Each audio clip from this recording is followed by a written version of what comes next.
Temos a honra de ter entre nós André Trigueiro, veio com a sua esposa, Cláudia, eram presentes no Congresso, no 8º Congresso Espírita Mundial no Parque das Nações, em Lisboa, com uma comunicação extraordinária.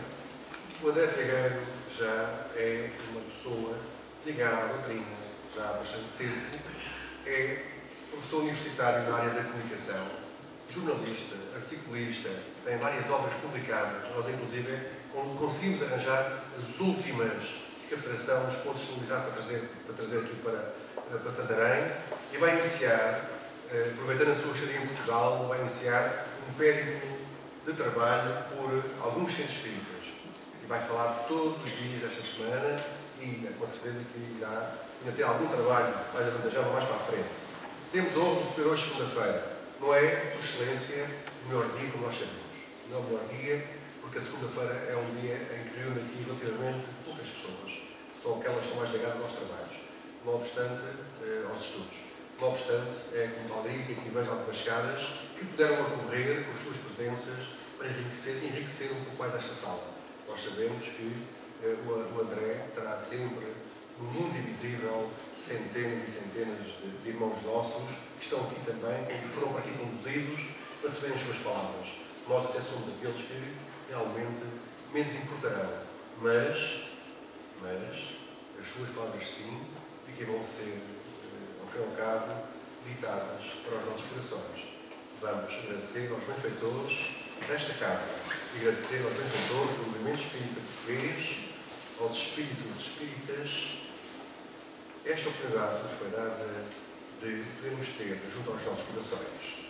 Que a luz divina possa envolver completamente, que Ele possa trazer, através do vigor do seu verbo, possa trazer aqui a sua mensagem direcionada a todos os corações que neste momento aqui se encontram nos dois planos da vida. E assim sendo, vou passar a palavra ao nosso querido André.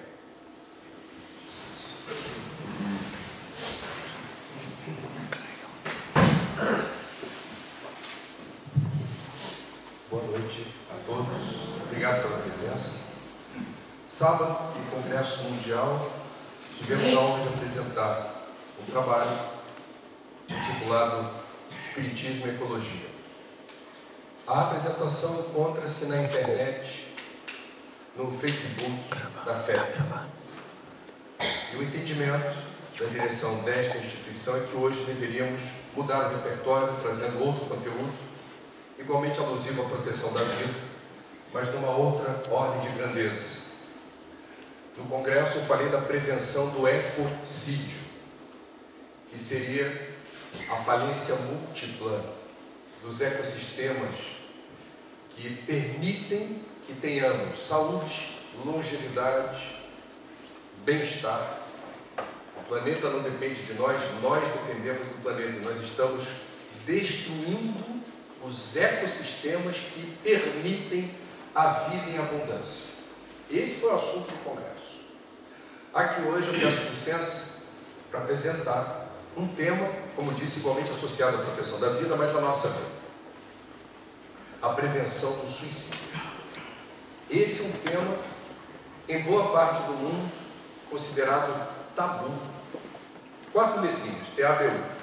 O que é o tabu? É um assunto sobre o qual, por princípio, preferimos não conversar a respeito. Por razões culturais, religiosas, filosóficas, superstições, o que seja. Entretanto, é fundamental a gente falar sobre esse assunto, porque ele é considerado pela Organização Mundial da Saúde um problema de saúde pública. Esqueçam o aspecto religioso, porque todas as religiões entendem que o suicídio é um crime, é um equívoco, é um erro. Vamos sair do território das religiões ou das filosofias. Eu estou falando de ciência, do ponto de vista da ciência médica. Suicídio é caso de saúde pública no mundo. E quem afirma isso é a principal autoridade do planeta na área da saúde, que é a Organização Mundial da Saúde. Em números, para legitimar a importância e o prestígio desse tema, vou compartilhar com vocês o que aparece no primeiro capítulo do livro Viver é a Melhor Opção, cuja renda está indo para uma organização não governamental ligada à prevenção do suicídio no Brasil e criada por espíritas. O último relatório da organização afirma que, por ano, 804 mil óbitos são registrados no mundo por suicídio. Isso significa 2.200 casos por dia, ou uma nova ocorrência a cada 40 segundos. Desde que eu comecei a falar aqui, algumas pessoas desencarnaram pelo auto-extermínio. Um dado impressionante.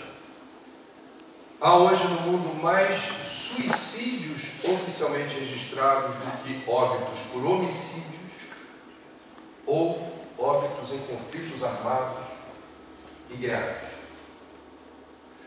Curiosamente, a maior parte dos suicídios cometidos é de homens. 80% dos casos. Temos uma questão de gênero aqui importante de ser investigada. E o maior número de tentativas se dá com as mulheres. As mulheres tentam pelo menos 20 vezes mais no mundo do que os homens. O que vamos deduzir com muita clareza é que os homens usam métodos mais efetivos, mais agressivos. Não é mais uma tentativa, é quase certo pelo método empregado que vai consumar o ato suicida. As mulheres não recorrem a métodos tão violentos, ao que parece, mas tentam mais vezes. Nós vamos ter para cada caso consumado 20 tentativas, o que numa conta grosseira dá aproximadamente 16 milhões de tentativas por ano. Mais do que a população de Portugal. Nós vamos ter, e esse dado também é muito curioso, para cada caso consumado de suicídio, um grupo de aproximadamente 6 pessoas, segundo a Organização Mundial da Saúde, também vão demandar atenção especializada, atenção médica. Por quê? Parentes e amigos do suicida, que vão sofrer a dor da perda do ente querido que todos nós sentimos, mesmo quando não é por suicídio, mesmo quando não se dá a partir de um acidente ou algo inesperado. Morreu de velhice dormindo como um passarinho. A gente sofre. Normal. Quando se dá o óbito por suicídio, o registro da dor é diferenciado. Porque é uma violência que invariavelmente gera incompreensão.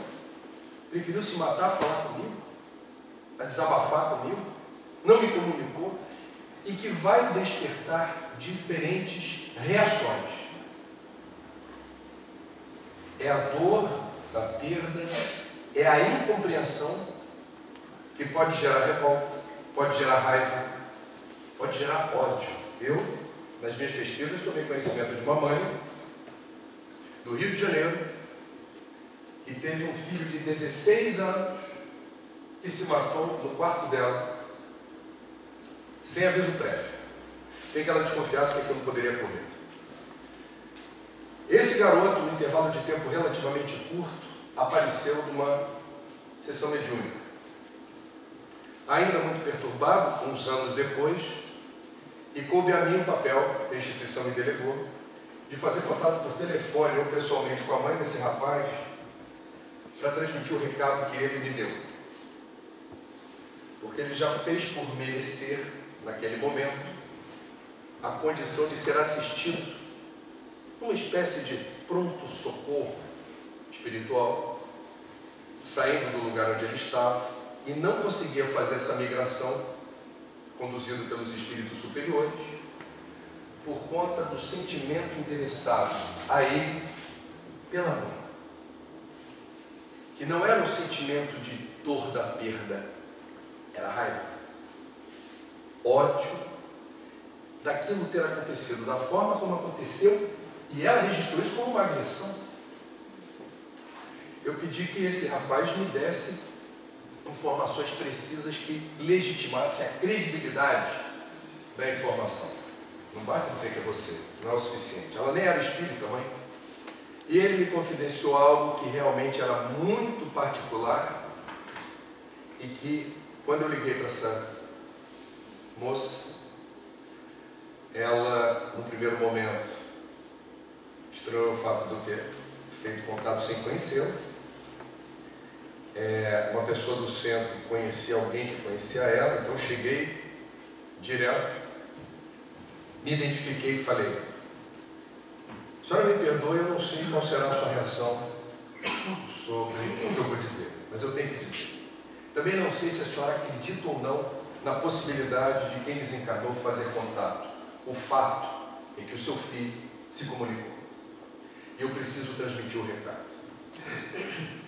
Dê a identificação, selo de qualidade da informação mediúnica. Ela desarmou, porque até então ela estava muito assustada. E eu disse: o que o seu filho deseja é que a senhora o perdoe. Porque ele não consegue avançar na direção que já poderia, porque a senhora não deixa. Ela começou a chorar.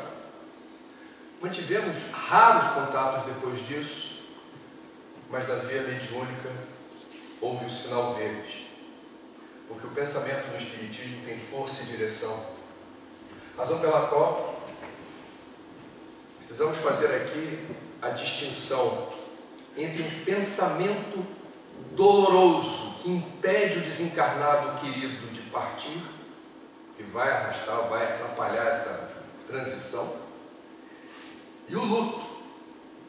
Não o luto sacramental dos católicos, mas o luto é sábio. Há sabedoria no luto. O que eu chamo de luto é aquilo que os psicólogos, psiquiatras, terapeutas também chamam.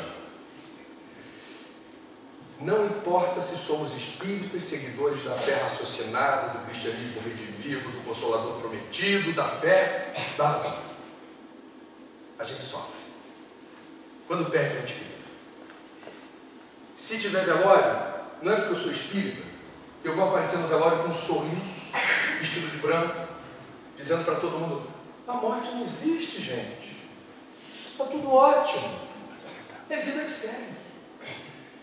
Eventualmente, alguns de nós pode ter a condição moral e evolutiva de ressignificar a perda do ente querido nesse nível. Não é a regra. Eu não sou assim. O que os nossos especialistas na área da saúde dizem? Quem sufoca o luto está criando uma patologia. E todos nós precisamos de um tempo para que haja espaço da dor, da tristeza, da falta que o outro faz. É como se tivesse um jogo com as pecinhas no tabuleiro, de repente o destino subtrai o tabuleiro de uma peça importante. Você precisa de um tempo para reconfigurar o jogo, para o jogo seguir em frente. Isso é humano. Nós somos espíritos encarnados, portanto, nos expressamos também pela matéria. Pela matéria a gente troca com uma pessoa que às vezes vive décadas junto de nós e de repente parte. Como é que a gente se relacionou com essa pessoa? Claro que tem um relacionamento espiritual, tem um relacionamento emocional, mas tem um relacionamento corporal. Eu sinto o corpo da pessoa porque eu apertei a mão, abracei. No Brasil, a gente, vocês fazemos cafuné, massagem no pé, massagem nas costas, os relacionamentos mais íntimos, os beijos, os abraços, sentimos o cheiro da pessoa, ouvimos a voz da pessoa, falamos com a pessoa ao telefone, ou não falamos nunca, mas nos contentamos de saber que a pessoa está por perto. E de repente essa pessoa não está mais por perto, e a gente se ressente, porque na dimensão da matéria ela não existe mais. Ah, André, essa matéria, como diria São Francisco, é um jumentinho. São Francisco de Assis fala: cuide bem do jumentinho. Mas a gente se afeiçoa, a gente se apega a uma expressão da vida. Respeitem o luto. É o que dizem os profissionais da área da saúde que estudam esse assunto. Não é feito o espírita sentir a dor da perda. Ele talvez tenha muito mais capacidade e competência para ressignificar a perda e, opa, vida que segue. Na área da suicidologia, a gente vai falar sobre isso muito. Por enquanto eu estou só em ciência, a gente chega já ao espiritismo. Espiritismo já vem falando há muito tempo muitas coisas. A gente já está alfabetizado em relação à inevitabilidade da morte e as consequências do suicídio no plano espiritual. Deixa eu chegar lá devagarinho. A Organização Mundial da Saúde descobriu, e isso é preocupante, combina com o que você falou ali, antes de a gente entrar, o aumento da taxa de suicídio entre jovens. Isso é preocupante. É uma curva fora da área. E apesar de tudo que eu estou falando, esses números são importantes, são expressivos, há o problema da subnotificação. Quem trabalha na área da saúde sabe o que significa isso. Ah, André, são 804 mil suicídios por ano? Isso é o que aparece. Subnotificação significa boa parte dos casos de quedas acidentais, acidente com arma de fogo, acidente de trânsito suspeito, uma pessoa que não estava embriagada, não estava com pressa, de repente toma uma direção, fazem a análise do veículo, não havia nenhum problema que justificasse o acidente. Tudo isso acontece numa proporção de 20 a 30% acima do que os estatísticos e os epidemiologistas entendem ser a taxa correta. Muito bem. Por que falar de suicídio? Porque é preciso, na área da saúde, prevenção se faz com informação. Isso vale para doenças sexualmente transmissíveis e AIDS. Como é que você se previne? Com informação. Doenças transmitidas por mosquitos, que é um pesadelo no Brasil. Mosquitinho que transmite dengue, zika e chikungunya. Brasileiro não está dormindo tranquilo à noite se ouve é o fim do mundo. Como é que você se previne de doença transmitida pelo mosquito? Informação. Por que eu devo matar mosquito, eliminar focos de mosquito? É uma questão de saúde pública. Sua vida pode depender disso. O nascimento de um feto saudável que não seja vítima de microcefalia, que é um problema aqui no Brasil, se alastra em áreas de muito mosquito. Como é que eu me previno de AVC, doença coronariana, tuberculose, hanseníase?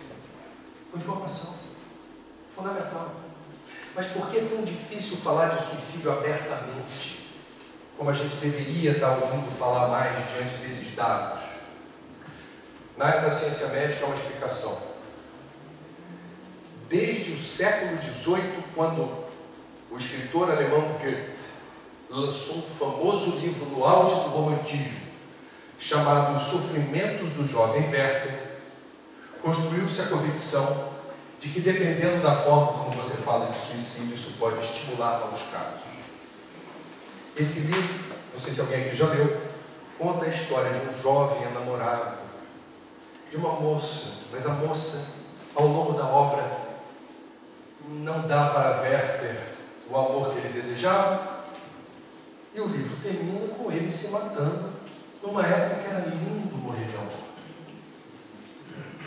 O que aconteceu nos meses posteriores ao lançamento do livro? Nos meses,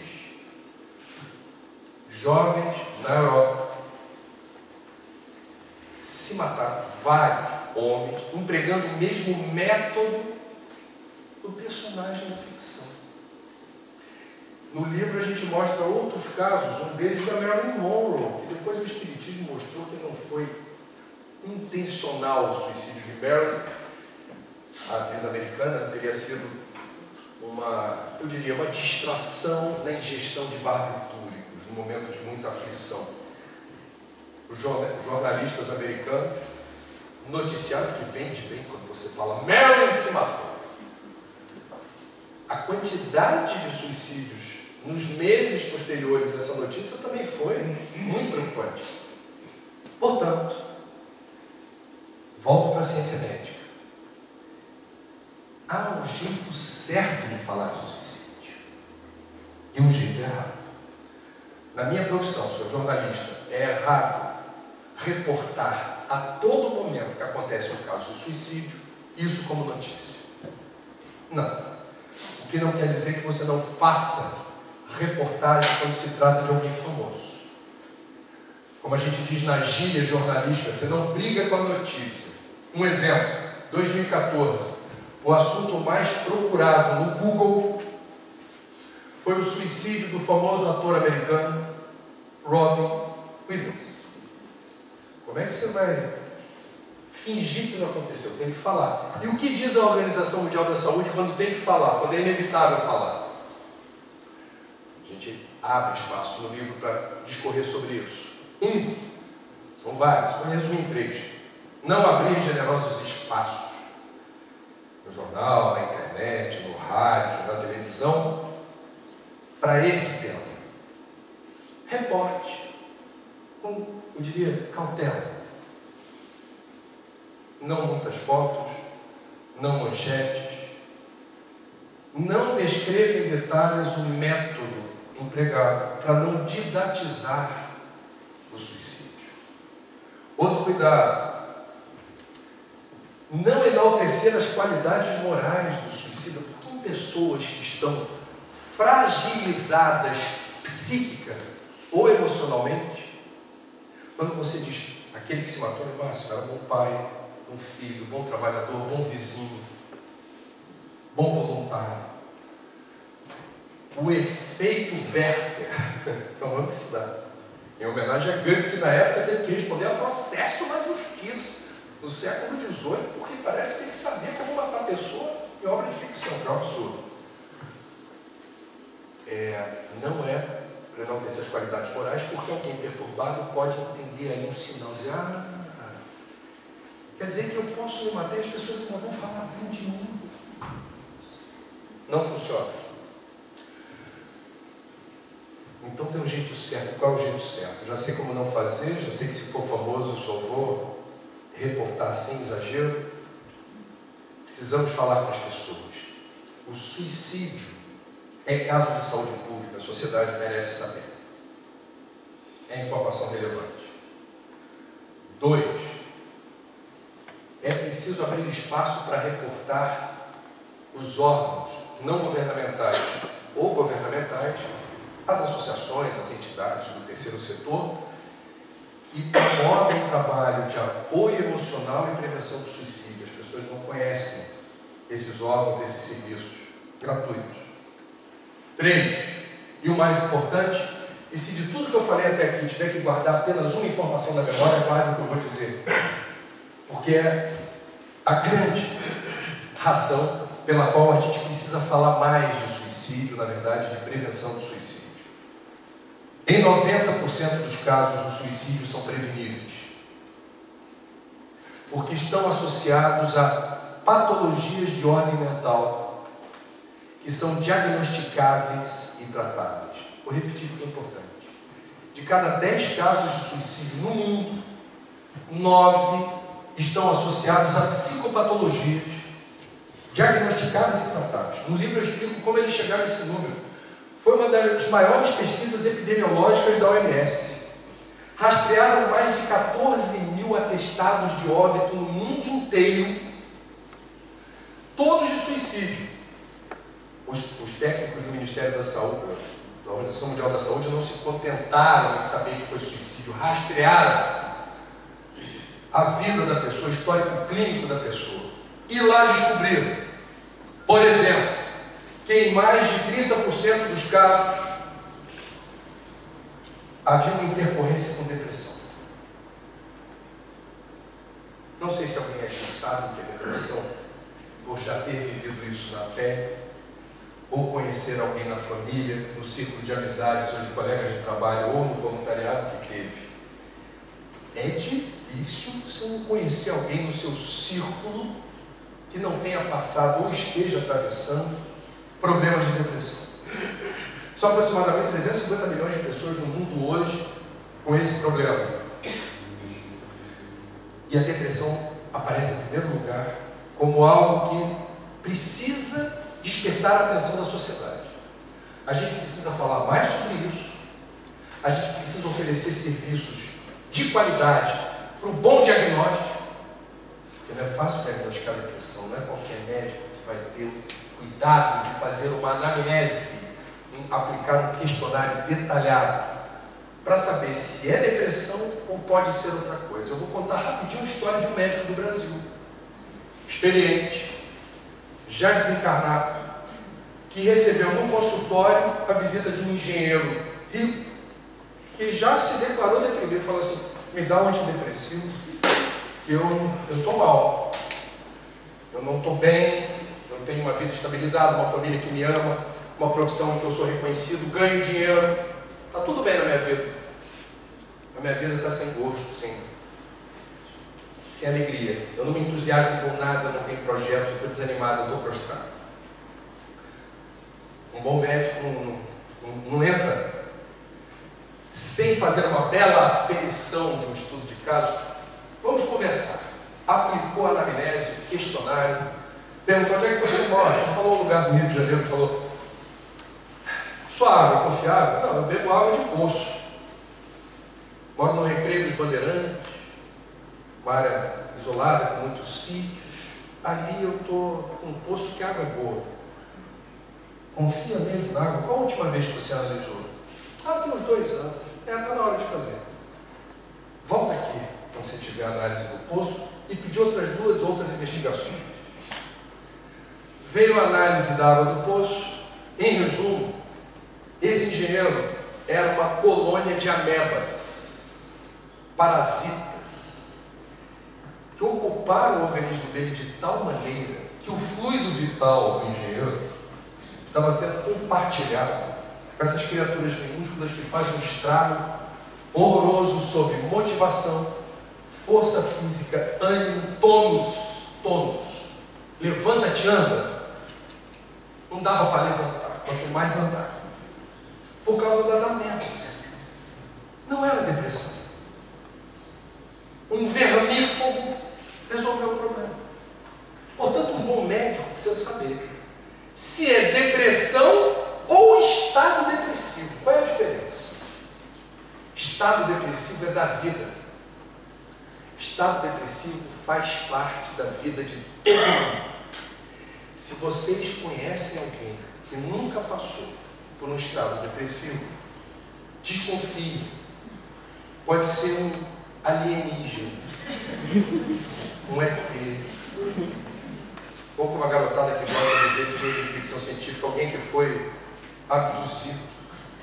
Porque não é um comportamento normal. A vida é uma montanha russa.